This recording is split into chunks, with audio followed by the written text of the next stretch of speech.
Good evening, ladies and gentlemen. Welcome to the show. This evening, my guests will be members from Occupy Charlotte. How y'all doing this evening? Doing good. I have Miss Gena, so you might say Cerniglia. Got Domenic, Battistella. and I have Michael Zytkow. Michael J.Zytkow. Yeah. Hey, Jay. I'd like to welcome you to the show. Thank you. you. Much. Basically, tell us, what is Occupy Charlotte? Well, we are just three people in a very large group, a very diverse group of people who have different reasons for being with the Occupy movement, and we actually have assembled a statement of who we are that we agreed upon on Tuesday, and I would like to read that to you. Go ahead. We, the members of Occupy Charlotte, stand in solidarity with other Occupy movements around the nation and around the globe, and we support the principles established in the direct declaration of Occupy Wall Street. We have assembled here in Charlotte to support these principles and to aid the struggles of the 99%, both locally and internationally. For too long, our politicians have been controlled by money, and we can no longer sit back and watch our livelihoods, our civil liberties, our national resources, and our human dignity be stripped away for the sake of profit and power. As citizens of the Charlotte area, we wish to make the following known. We recognize that our local government has been corrupted by campaign contributions and corporate sponsorship, and that they no longer represent the welfare or the voice of the people of Charlotte. We acknowledge that corporations and elites monopolize our society's wealth, and that they control the economy for their own enrichment at the expense of the vast majority of the population. We reject corporate personhood, and we demand corporations be held accountable for their environmental impact and the corruption of our legislation and economy. We demand that our representatives work for the citizens that they claim to represent, rather than the economic interests of corporations and political parties. And we expect transparency from our elected officials and our mayor. We demand that Charlotte City Council repeal the amendments to the city code that were adopted on January 23rd. These measures give the city manager broad and arbitrary power to restrict our constitutional rights to free assembly and free speech. We demand that local authorities make known how they plan to spend the $50 million allocated for the preparation for the DNC. We demand an end to the pay freezes and mass layoffs that have been imposed upon North Carolina's public employees by state and local officials. We believe that these demands are in the interests of the vast majority of Charlotte's population. From this perspective, local politicians that willfully oppose these measures are acting against the interests of the population they claim to democratically represent. We urge all fellow citizens to exercise the right to assemble, to speak out against these injustices, and reclaim our government. Contact your representatives and convey your grievances, and do not stand down until democracy has been restored. Thank you, Gena. Thanks, Drew. What issues brought you to Occupy Charlotte? Well, myself personally, I see basically large corporations and moneyed interests have basically bought their way into controlling things that are meant to be for the greater public good. I myself have a family, 2 children. I work for an independent small business that can't provide health insurance for myself and my family, and I think that it's because I see corporate interest of health insurance companies are able to, by the influence of our politicians, so they can jack up the rates of health insurance so that we don't have a publicly provided health insurance system for people who work hard, own small businesses. And I think that in the interest of the greater public good, we have to pull that influence back from its domination over our elected representatives on the national, state, and local levels. And that's why I'm here. And I'd say, personally, I love Charlotte and I love democracy. And I think Occupy Charlotte really tries to address those concerns. I have a family, I have a fiance, a 3-year-old child, and plan on living in Charlotte permanently for the rest of my life. I absolutely love this community. And as I said earlier, I love democracy, and really that's what Occupy Charlotte and the Occupy movement as a whole is. It's about reclaiming democracy, that each person has a voice regardless of how much money you have. We oftentimes hear these chants, we're the 99%. The idea here is that we're the 99% united against, I should say, the 1% that essentially controls our financial system, our political system. And we strongly believe that corporations are not people. We believe money is not a form of free speech. And essentially, this whole movement boils down to us really trying to embrace democracy and make it work for everyone. Gena? Personally, I'm a local business owner and a mother of a diabetic child. So I am a pretty big advocate of affordable health care. I would like to seek to end corporate personhood. I feel it is every Charlotte citizen's duty to inform the other citizens of what's going on with their taxpayer money. I like to know where my taxes are going and that they're going to something that I morally believe in. And I think people have a right to know that, and that's kind of when I joined up with this. That's outstanding. That's outstanding. How does your organization fit into the larger Occupy Wall Street movement? Well, I'd say with that, Charlotte is becoming and has become a major modern city.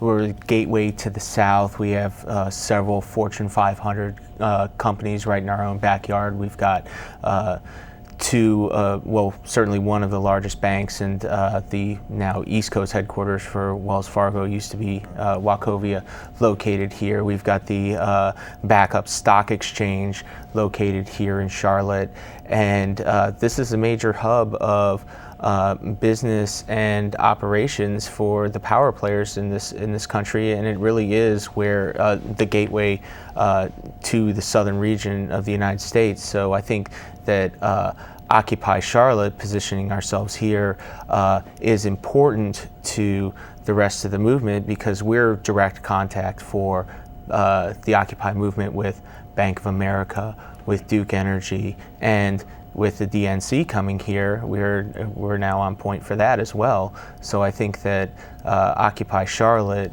is been important and is going to continue to be important for the broader Occupy Wall Street movement and the 99%. And what unites this whole movement together is, regardless of where you go, there's Occupy everywhere. Occupy Correct. London, there's Occupy Antarctica, they're everywhere. Every continent there's an occupation.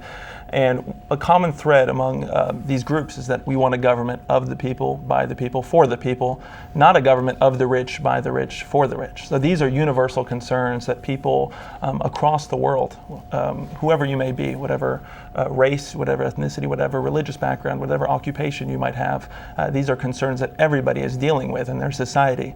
And so although Occupy Charlotte, we're an autonomous group, we deal with issues of local concern. At the end of the day, we're fighting this broader fight to reclaim democracy and bring it back to the people. How do you see the Occupy movement place, if any, in the larger political landscape, considering the polarization in our political system? Well, I would say that we see ourselves kind of outside of the traditional political spectrum that you see every night, the two-party system out there arguing over the minutiae of details. And what we see is there's a distinction between 1% of the population and 99% of the population. You see that as a continuing theme in our dialogue because there is, once you get below 1%, you don't of the population, they don't have the ability to influence their representatives and have a say in how our system operates. And we see ourselves outside of the conservative, liberal, Republican, Democrat. We see ourselves more as a critique of the entire system, because when it comes down to it, the way our system is set up is that both parties, those people that in our representative democracy right now, are basically clients of the wealthy and corporate interests that are their proprietors. And it is our responsibility as the Occupy movement to talk about it, to educate people on what's going on, and we want people to see that that no matter what side of the political spectrum you may think you fall under, you're still under the domination of the moneyed interests who play each side off of each other so that they can continue to stuff their own bank accounts and perpetuate their own power. And what's scary about that is that at the end of the day, the Republican and Democratic Party both support things that I would say both support planks on their platform that are against the interest of the 99%. Both the Republicans and Democrats support corporate personhood. They've supported the financial bailouts. And so as Domenic was rightfully saying, is that we're trying to change the national conversation. We're trying to get people, regardless of where you fit on that political spectrum, to start talking about issues that have, up until recently, been so woefully ignored. And I think that enough is a huge, significant change that we're bringing about, causing people to think about big questions that our society might not be properly addressing. Being in the Occupy movement, what do you hope to achieve? You want to jump in on that? Go. Well, I mean, there's what or certainly what I would like to see is I would like to see money taken out of the interest of money taken out of politics, and the interest of the people put in the forefront. That's certainly going to take a lot of activity.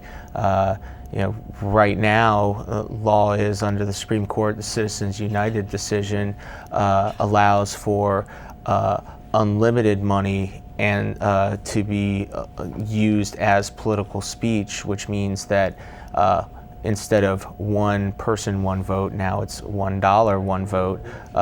Not necessarily literally, but you buy the interests of, you buy you're able to either threaten politicians, or you're able to buy ad time, buy influence in the media, and all of that through legal political donations now, and also that somehow the rights of citizenship have been conveyed on corporations, and yet none of the responsibility has been conveyed in corporations. You can't arrest a corporation. You can arrest an individual when they evade their civic responsibility, but what is that to a corporation? It really isn't that important. So we'd like to see, or I'd like to see that overturned. I'd also like to see much greater focus on justice for the people.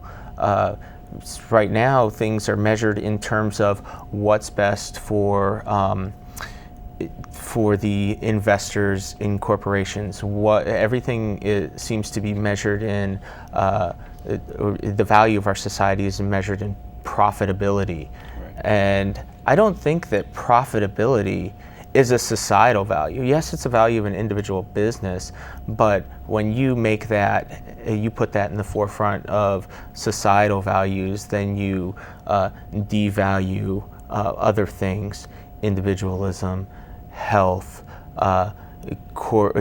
community responsibility, because all of those things can be at odds with profit motive. And if you put that at the head of society, which we have now, then you get what we have, where we have the lowest tax rate in this country since 1950. We have one of the largest unemployment and certainly the largest economic crisis since the Great Depression. You have a large number of the population that has no health insurance. You have bankruptcies and foreclosures on a scale that we've never seen in this country. And